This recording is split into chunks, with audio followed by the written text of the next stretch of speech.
내가 나를 동역자로 알진대 그를 영접하기를 내게 하듯 하고, 그가 만일 내게 불의를 하였거나 내게 빚진 것이 있으면 그것을 내 앞으로 계산하라. 나 바울이 친필로 쓰노니 내가 갚으려니와, 네가 이외에 내 자신이 내게 빚진 것은 내가 말하지 아니하노라. 오 형제여, 나로 주 안에서 너로 말미암아 기쁨을 얻게 하고 내 마음이 그리스도 안에서 평안하게 하라. 나는 네가 순종할 것을 확신함으로 내게 썼노니 내가 말한 것보다 더 행할 줄을 아노라. 오직 너는 나를 위하여 숙소를 마련하라. 너희 기도로 내가 너희에게 나아갈 수 있기를 바라노라. 그리스도 예수 안에서 나와 함께 갇힌 자 에바브라와 또한 나의 동역자 마가, 아리스다고, 데마, 누가가 문안하느니라. 우리 주 예수 그리스도의 은혜가 너희 심령과 함께 있을지어다.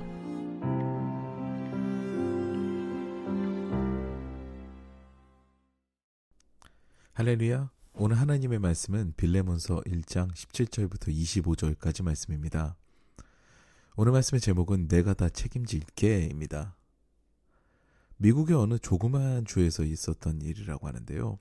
어떤 목사님께서 그곳에 있는 한 교회에 부흥회를 갔는데 그 교회 목사님께서 재밌는 이야기를 하시는 겁니다. 목사님, 우리 이 동네에는 참 재밌는 일이 있습니다. 이 지역에서 제일 큰 부잣집 며느리가 도두광입니다. 시아버지가 굉장히 부자인데 이 며느리가 도두광이에요. 백화점에 들어가서 트럭채로 그냥 물건을 훔쳐나옵니다. 근데 그래도 안 잡힙니다. 다른 좀도둑은 조그마한 양말 하나 훔쳐도 잡히는데 이 부인은 백화점에 가서 중요한 것을 막 들고 나와도 안 잡힙니다. 이러는 거죠. 너무 황당한 일이죠. 그래서 부흥회 강사인 목사님께서 그런 일이 어디 있냐고, 법이 그렇게 형평성이 없으면 어떻게 하느냐고 하니까 그 이유를 이야기하는데 기가 막힙니다. 시아버지가 며느리를 보기에 다른 것은 다 훌륭한 거죠. 근데 도벽이 있는 겁니다. 그래서 도벽 때문에 이 아이를 쫓아낼 수도 없고 고민하다가 며느리의 도벽을 받아들이고 본인이 책임지기로 한 겁니다. 그래서 시아버지는 시내에 위치한 백화점마다 찾아가서 백화점 주인들에게 말을 했다고 합니다. 우리 며느리가 훔치는 것은 제가 다 사겠습니다. 제가 사는 것이기 때문에 전부 다 청구서를 저에게 주십시오. 우리 며느리가 무엇을 가져가든지 제가 다 청산해 줄 테니까 며느리가 가져가는 것을 고발하지 말아주세요 한 거죠. 아주 놀라운 시아버지의 반응입니다. 그래서 이후로 백화점 주인들이 어떻게 했습니까? 며느리가 오기를 오히려 기다리게 되는 거죠. 웰컴하는 겁니다. 그저 가져가도 눈 딱 감고 얼마든지 가져가십시오 하는 거죠. 왜냐하면 시아버지가 다 청산해 주니까 분명히 범죄했는데도 시아버지가 계산해 주니 범죄가 성립이 되지 않습니다. 적법한 구매가 된 것이죠. 그런데도 이 며느리는 간이 커져가지고 자랑하기를, 야, 어떻게 시시하게 물건 훔치다가 잡히냐? 나처럼 간 크게 이렇게 통 크게 물건 훔쳐야지.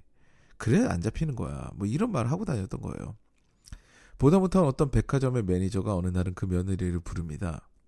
영문도 모르고 CCTV 실로 인도된 며느리에게 백화점 매니저가 이야기하는 거죠. 당신의 도둑질은 첫날부터 우리가 알고 있었습니다. 그런데도 우리는 당신을 잡지 않았지요. 아니, 잡을 필요가 없었습니다. 왜냐하면 이 동네 제일의 부자인 당신의 시아버지가 당신의 훔친 물건의 값을 모두 지불했기 때문입니다. 여러분, 복음은 이와 같은 것입니다. 우리가 죄를 짓고 불의하고 추악하고 버림을 받아야 마땅하지 않습니까? 죄 없는 사람은 단 한 사람도 없어요. 인간은 하나님의 통제권에서 자꾸자꾸 벗어나 죄를 지으려고 오히려 애를 쓴다고 하는 말이 정확할 정도입니다. 그런데 그 죄를 예수님께서 십자가에서 다 청산해버린 거예요. 이것이 복음이고 은혜입니다. 시아버지의 결제와 같습니다. 며느리가 훔친 것은 다 제가 책임집니다. 우리 예수님도 마찬가지예요. 하나님, 이 사람의 죄악은 제가 책임집니다. 제 목숨으로 지불합니다. 이것이 은혜죠.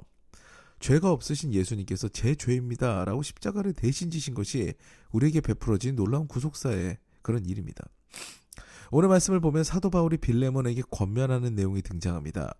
그가 빚진 것을 내가 갚으리라 이렇게 이야기하죠. 놀랍습니다.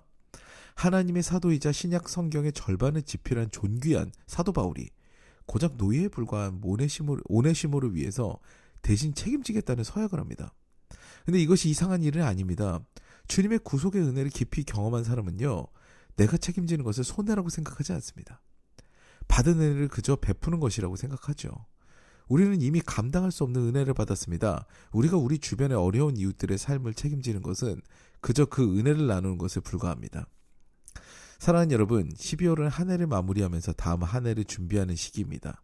또 추위가 시작되어서 주변의 어려운 이들을 다시 한번 돌아볼 수 있는 시기이기도 하죠. 아파하는 자, 어려운 이웃들의 삶을 책임져 주는 것은 우리가 대단한 일을 하는 것처럼 보이지만 그렇지가 않습니다. 우리에게 감당할 수 없는 사랑을 주신 하나님의 주권을 인정하는 것이고요. 그분의 뜻에 따르는 삶, 예수께서 주신 십자가 은혜를 나누는 것입니다. 오늘도 우리 주변을 돌아보시면서 하나님께서 말씀하시는 네가 책임져라 라는 사명을 잘 감당하셨어요. 훗날 주님께 그래 잘했다 충성된 종아, 이제 기쁨의 잔치에 참여해라 라고 칭찬받는 저와 더 사랑 가족 여러분 되시기를 주님의 이름으로 축원합니다. 이제 다 같이 기도하시겠는데요. 말씀을 생각하시면서 하나님, 예수님의 십자가 은혜를 늘 기억하면서 그 은혜로 살아가게 하시고 그 은혜를 베푸는 인생이 되게 하시옵소서 라는 기도를 드리시고요. 아울러 개인의 기도 제목을 두고 주님 앞에 나아가 간절히 기도하는 시간을 갖겠습니다.